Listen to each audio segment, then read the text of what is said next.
Imagine if your name became a household word. Well, that's exactly what an eponym is. A word derived from someone's name, be it an historical person or a fictional character. Did you know that words like gun, shrapnel, lynching, listerine all trace back to a person? Well, they did. Even salmonella comes from a person. That's sick. This video is going to be big, huge, even gargantuan. Gargantuan, by the way, is also an eponym, named after a giant king character in the very weird and vulgar novel by Rabelais in the 1500s, named Gargantua and Pantagruel. Ever since, gargantuan means anything oversized and tremendous. Stick around so you can be wise to the words as we explore 25 everyday eponyms that you've probably used without realizing that you were speaking someone's name. Gun. Did you know our word gun might trace back to the name of a medieval cannon? Well, it might. In the 14th century, Windsor Castle housed a huge cannon nicknamed Domina Gunhildr, or Lady Gunhilda, likely inspired by a Norse proper name, Gunhilda. Over time, the word was shortened to gun, 2 N's and an E, then eventually GUN as we have it today, becoming the term for all firearms. Gun, or Gunhilda. Derringer. The Derringer is named after Henry Derringer, a 19th century American gunsmith who designed a compact single-shot firearm, popular for its small size and easy concealment. The Derringer became infamous because of its use in the assassination of Abraham Lincoln. Despite this tragic association, the Derringer lives on as a symbol of discreet firepower. Lynching. Did you know the word lynching was named after Charles Lynch, an 18th century judge who led unauthorized trials during the Revolutionary War? His lynch law inspired the term, which later became synonymous with mob violence and racially motivated hangings. A grim legacy under his name. Slave. Slave is an eponym with an historical origin not to the name of a single person, but to a group of people. It is tied to the word Slav, or the Slavic peoples of Eastern Europe.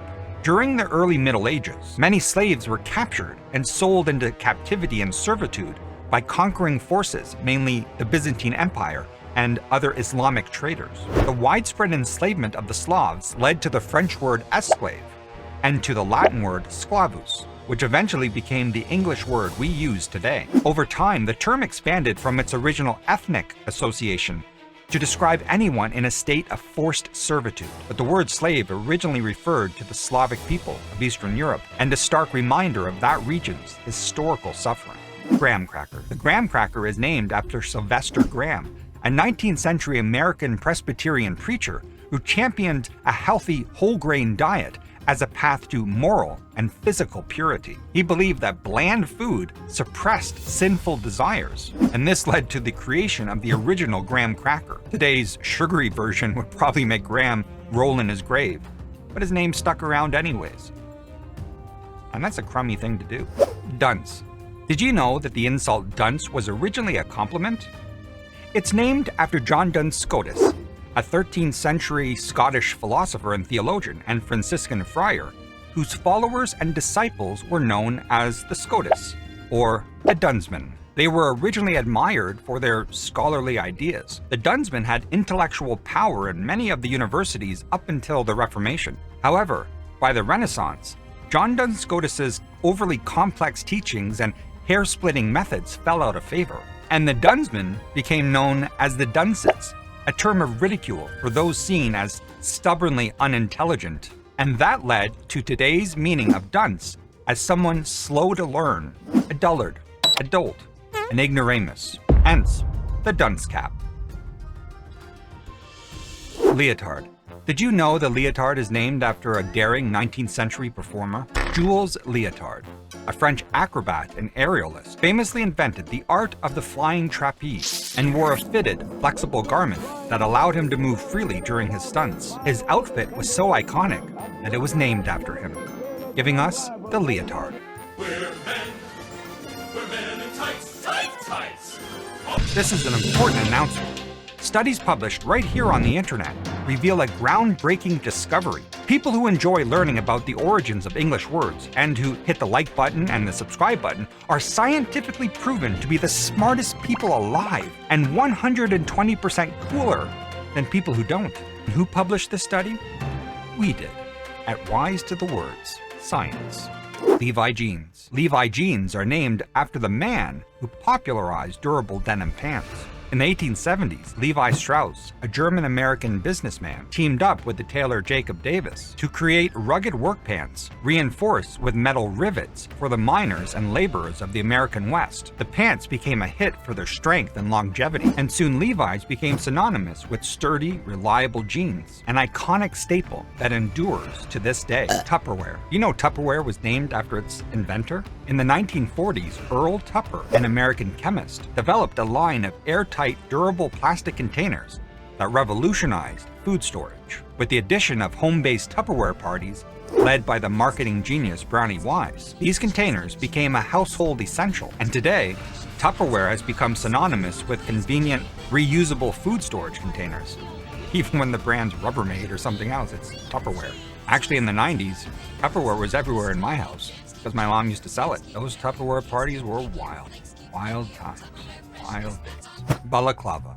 Did you know the balaclava hat goes back to a war? It's named after the Battle of Balaclava during the Crimean War in 1854, where British soldiers wore knitted, close-fitting head coverings to keep warm in the harsh conditions. These woolen coverings became associated with that battle and were known as the balaclava.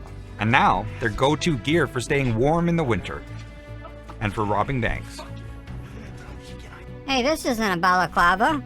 I can't even see the subscribe button. This eponym is a fresh one. Listerine is named after Joseph Lister, who pioneered antiseptic surgery by using carbolic acid to prevent infections. Inspired by his groundbreaking work, chemists developed Listerine in 1879 as a surgical antiseptic, which later found fame as a household mouthwash. Alfredo. Alfredo sauce is named after Alfredo de Lilio, an Italian restaurateur in the early 20th century Rome. He created the buttery, cheesy sauce to help his wife regain her strength after childbirth, serving it over fettuccine. Tourists adored the dish, and it spread worldwide, forever linking Alfredo's name to creamy pasta. Macadamia. The macadamia nut owes its name to Dr. John Macadam, a 19th century chemist whose buddy, botanist Ferdinand von Mueller, thought naming a tree after him was the ultimate bromance move. Little did they know, this deliciously rich nut would become more famous than either of them. Frankly, I don't give a macadam. Frankly, my dear, I don't give a damn. The Molotov cocktail is named after Vyacheslav Molotov. In response, Finnish soldiers mockingly named their improvised petrol bombs after him, claiming they were a drink to go along with Molotov's bread baskets, a sarcastic term for Soviet bombs. The name stuck, turning Molotov's name into something explosive. Murphy's Law. Ever feel like the universe is out to get you? Blame Murphy. Murphy's Law, anything that can go wrong will go wrong, is named after Edward A. Murphy Jr., an American engineer working on a high-speed rocket sled experiment in 1949. Frustrated by a technician's wiring mistake, Murphy reportedly quipped the now famous phrase, "What started as workplace sarcasm became a universal rule for life's inevitable chaos." Pasteurization. Got milk? Well, it better not be raw milk, or you're all going to die. Just kidding. Pasteurization is named after Louis Pasteur, a 19th century French scientist who discovered that heating liquids could kill harmful microbes. Originally developed to prevent wine and beer from spoiling, his method revolutionized food safety worldwide. Thanks to Pasteur, your milk is fresher, longer, your drinks are safer, and his name is forever preserved, much like the food he saved. Although pasteurization is a bit controversial in some circles. People who live on farms have been drinking raw milk since the beginning of time. It's normal and healthy. It tastes better. Salmonella. Now, I would have thought that salmonella has something to do with the fish salmon. Nope. Salmonella is named after Daniel Elmer Salmon, an American veterinarian who studied animal diseases in the late 19th century. Ironically, it wasn't Salmon who discovered the bacteria, but his assistant, Theobald Smith. Yet Salmon got the naming credit. While the bacteria's reputation isn't great, it certainly made Salmon's name unforgettable. Saxophone. The saxophone was named after its inventor, Adolphe Sax, a 19th century Belgian instrument maker.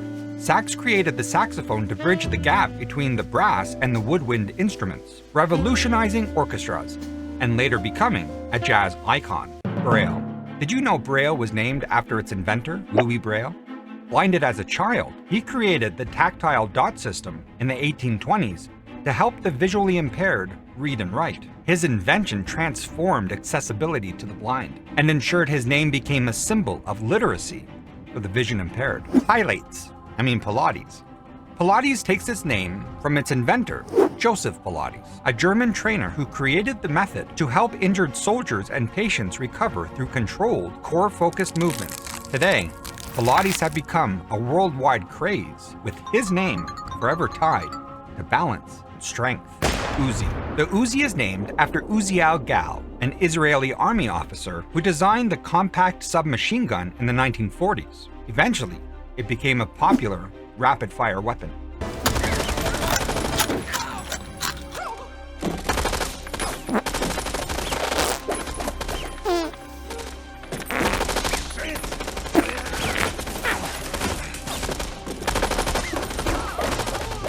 Ponzi scheme. A Ponzi scheme is named after Charles Ponzi. Ponzi promised massive returns by trading international reply coupons, but was actually paying earlier investors by the money he got from new investors. His operation grew rapidly, drawing in thousands of people, but collapsed when new investments couldn't keep up with the payouts. His scheme's sheer scale and audacity made Ponzi's name forever associated with this type of financial fraud. Ritzy. The word ritzy comes from César Ritz, a Swiss hotelier whose opulent hotels set the gold standard in luxury in the late 19th and early 20th centuries. Known as the king of hoteliers, Ritz's name became synonymous with wealth and elegance. Today, calling something ritzy is a nod to his legacy of high-class living. You know, I've never been inside a real ritzy English house before. Doily. Did you know that the delicate doily is named after a 17th century English draper? You didn't. I didn't either. Who knows that? Who would know? Let's be honest. The term comes from Mr. Doily, a London fabric merchant who sold popular yet inexpensive lace and cloth materials. These lightweight ornamental linens eventually became known as doilies, evolving into the decorative lace mats that people use under plates or on tabletops. To end with a bang, we have shrapnel. Shrapnel is named after Henry Shrapnel, a British army officer who invented an explosive shell in the late 18th century. His design scattered lethal fragments upon detonation, revolutionizing artillery warfare. Though effective, shrapnel's invention forever linked his name to a host of gruesome injuries and death caused by those deadly fragments. Shrapnel. Now you're wise to the words. If you've enjoyed this video, please consider subscribing to the channel and sharing this video with at least one friend. Oh, and hit the like button. It helps the algorithm.